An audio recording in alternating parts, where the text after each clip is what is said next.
Amidst economic downturn and hyperinflation, Pakistan is witnessing a significant surge in immigration, with more than 450,000 Pakistanis leaving for various countries in the first quarter of 2023.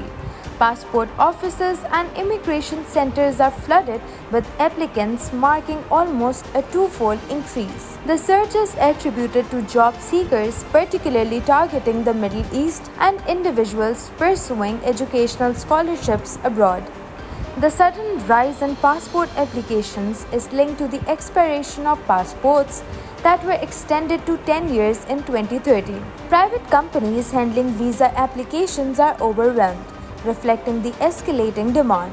Caretaker Prime Minister Anwarul Haque Kakar acknowledged this trend as both a challenge and an opportunity, emphasizing the need for tailored vocational training programs aligned with international market trends. Special Assistant to the Prime Minister on Overseas Pakistanis, Jawad Sohrab Malik, urged Saudi Arabia to admit over 1 million Pakistanis annually, aligning with Saudi Vision 2030. In the disputed South China Sea, clashes occurred between Chinese vessels and Philippine boats, their second Thomas Shoal in the Spratly Islands. The Philippines accused China's Coast Guard of dangerous maneuvers causing collisions during a resupply mission. China claimed the collisions happened due to the Philippine boat's reckless behavior. A video revealed a brief touch between the Chinese Coast Guard ship and the Philippine vessel.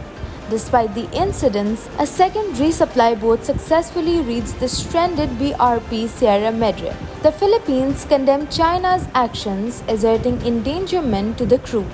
China, asserting sovereignty over the South China Sea, blamed the Philippines for the clashes. Maritime experts viewed China's actions as deliberate, testing both Manila's response and its alliance with Washington. The United States condemned China's interference, emphasizing the risk to Filipino service members.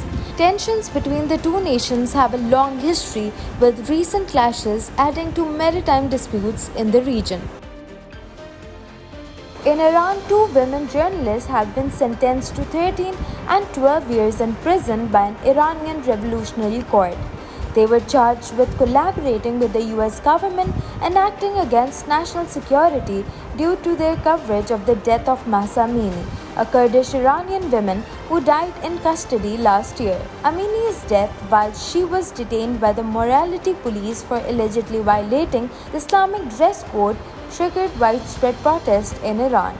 Niloufar Hamidi was arrested after photographing Amini's parents in a Tehran hospital, while Elahi Mohammadi covered Amini's funeral in her hometown. The court's verdicts are appealable, and any time already spent in detention would be deducted from their sentences. Last year, Iran's intelligence ministry accused both journalists of being agents for the US Central Intelligence Agency.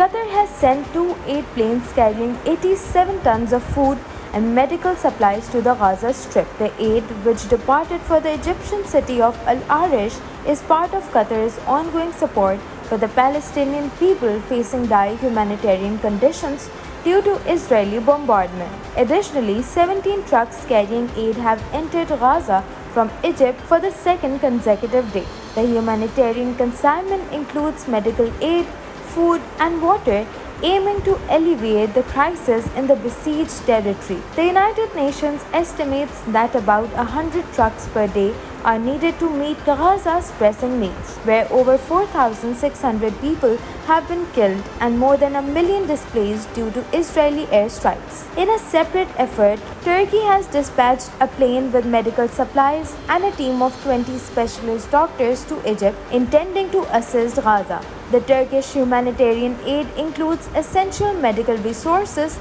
and highlights international efforts to support the embattled region in the midst of ongoing conflict.